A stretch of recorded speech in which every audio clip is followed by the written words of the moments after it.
The 2002 Commonwealth Games, officially the 17th Commonwealth Games, were held in Manchester, England, for the 25th of July to the 4th of August 2002. The 2002 Games were to be hosted in the United Kingdom to coincide with the Golden Jubilee of Elizabeth II, head of the Commonwealth, and Manchester was selected for the 2002 Games ahead of London. The 17th Commonwealth Games was, prior to the 2012 Summer Olympics, the largest multi-sport event ever to be held in the UK, eclipsing the London 1948 Summer Olympics in numbers of teams and athletes participating. In terms of sports and events, the 2002 Games were the largest Commonwealth Games in history, featuring 281 events across 17 sports. The Games were considered a success for the host city, providing an event to display how Manchester has changed following the 1996 bombing. The Games formed the catalyst for the widespread regeneration and heavy development of Manchester,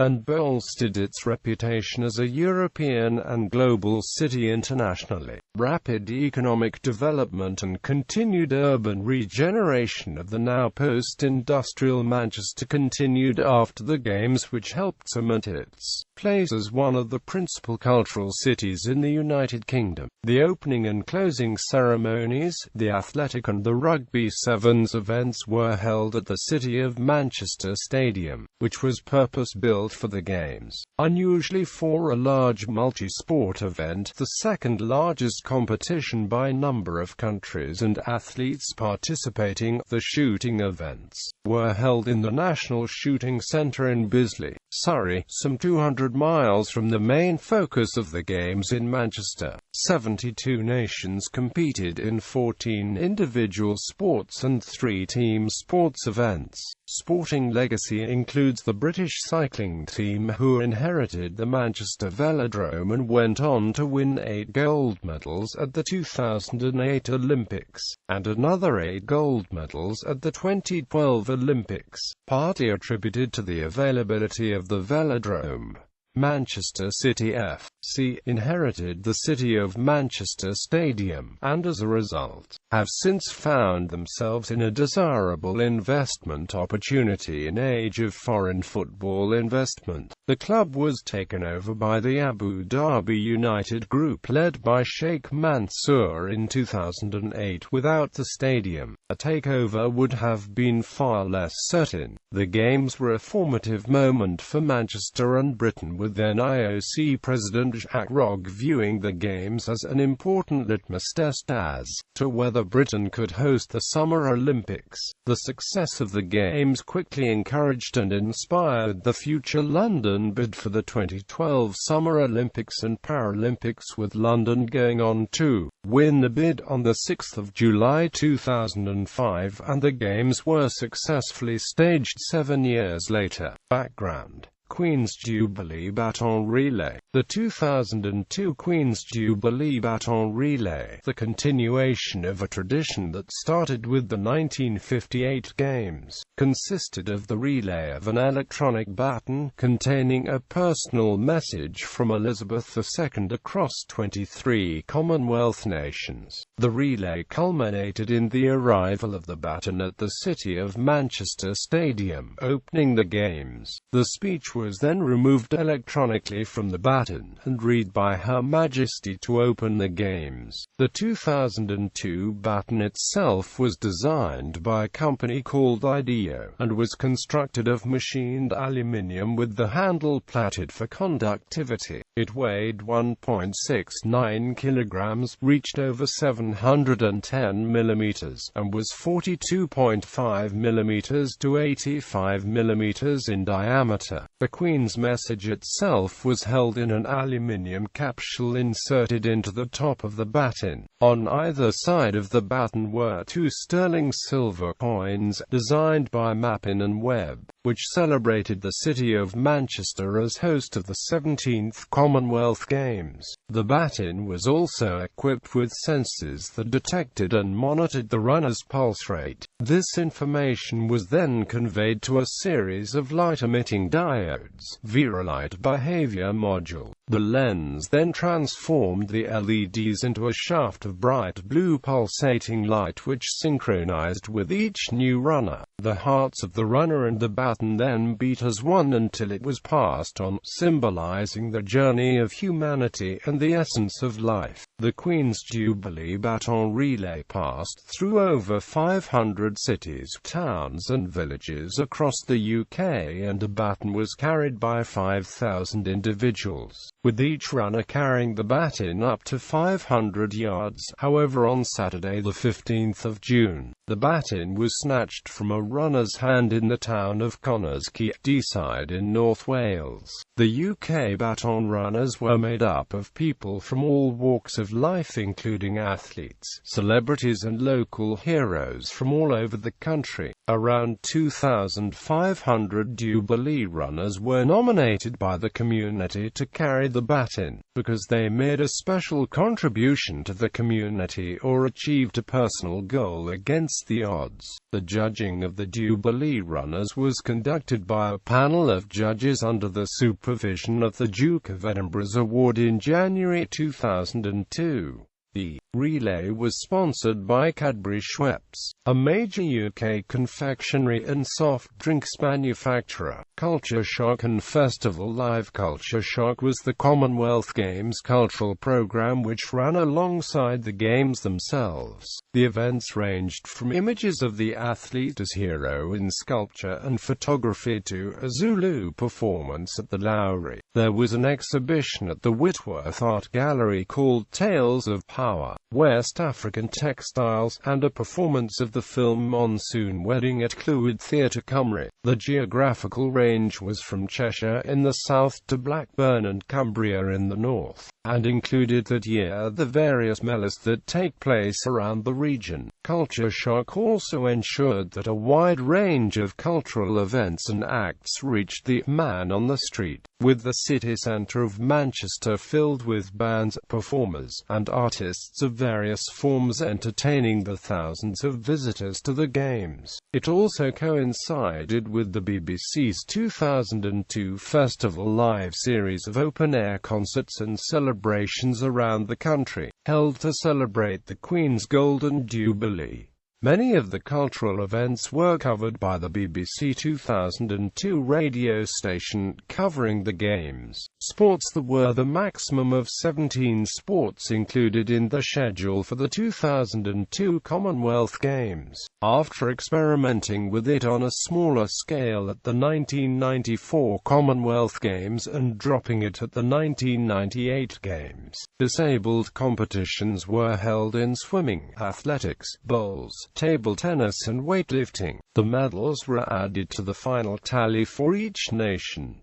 Venues. The venues were eclectic, ranging from high-tech architecture in the City of Manchester Stadium to the 19th-century Grade II *listed Manchester Central Hall. The Games' main venue was the City of Manchester Stadium, which hosted all athletics events, the rugby sevens and the opening and closing ceremonies. The stadium was a downscaled version of the proposed during Manchester's bid for the 2000 Summer Olympics. Construction started in January 2000 and was completed shortly before the Games. The cost was approximately £110 million, £77 million of which was provided by Sport England, with the remainder funded by Manchester City Council. For the Commonwealth Games, the stadium featured a single lower tier running around three sides of the athletics track, and second tiers to the two sides, with an open-air temporary stand at one end, giving an overall capacity of 41,000. The stadium formed the centerpiece of an area known as Sports City. Other venues in Sports City include the Manchester Velodrome, which hosted cycling, and the £3.5 million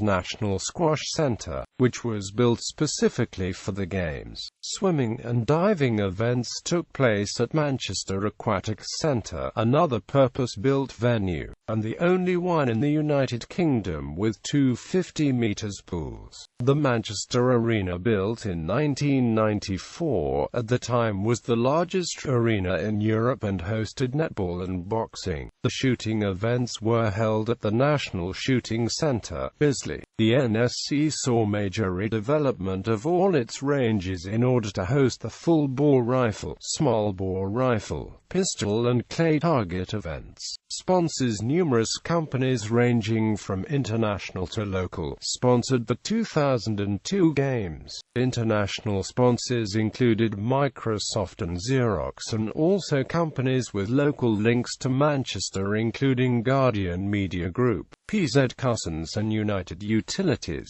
Calendar. Template. 2002 Commonwealth Games calendar. Participating countries. There were 72 participating countries, territories and Commonwealth regions at the 2002 Commonwealth Games. The 2002 event marked the last time Zimbabwe has participated to date. Zimbabwe formally withdrew from the Commonwealth of Nations the following year. Opening ceremony. The opening ceremony was produced by Jack Morton Worldwide. David Zolkwi was the project and AMP artistic director. Julie Brooks was executive producer. Five-time Olympic champion Sir Steve Redgrave opened the 2.25-hour opening ceremony by banging a large drum, which initiated a coordinated dance and fireworks act. The champion rower was joined on the stage by sporting stars including yachtswoman Ellen MacArthur, heptathlete Denise Lewis,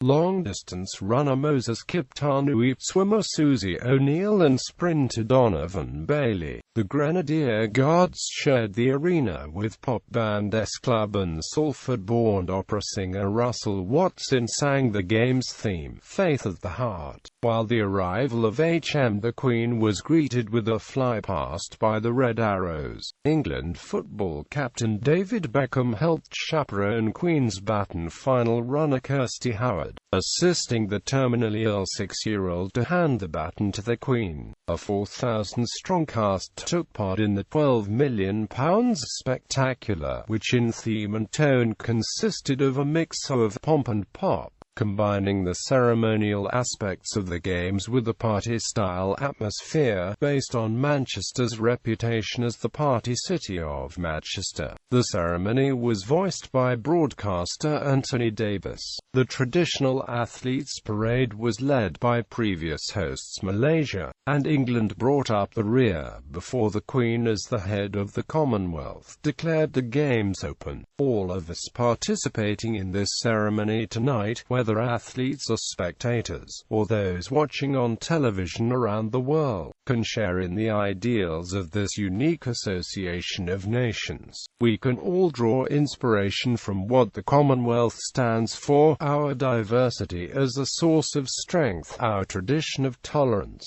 our focus on young people, for they are our future. Closing ceremony. The closing ceremony was produced by Jack Morton Worldwide. David Zolkwi was the project and AMP creative director. Julie Brooks was the executive producer and Nigel Jameson was artistic director. The Queen ended 11 days of competition at a rain-drenched closing ceremony in the City of Manchester Stadium. She declared the Games closed in front of a 38,000 sell-out crowd gathered in the stadium. She also called on the athletes to assemble again in 4 years in Melbourne and to continue displaying the friendship they had shown in Manchester. The ceremony, attended by Prime Minister Tony Blair and several other dignitaries, took place in pouring rain, and like the opening ceremony, mixed pomp with pop. Australian Ian Thorpe, the star of the Games with his 6 swimming golds, carried his national flag into the arena, along with athletes from each of the other competing countries.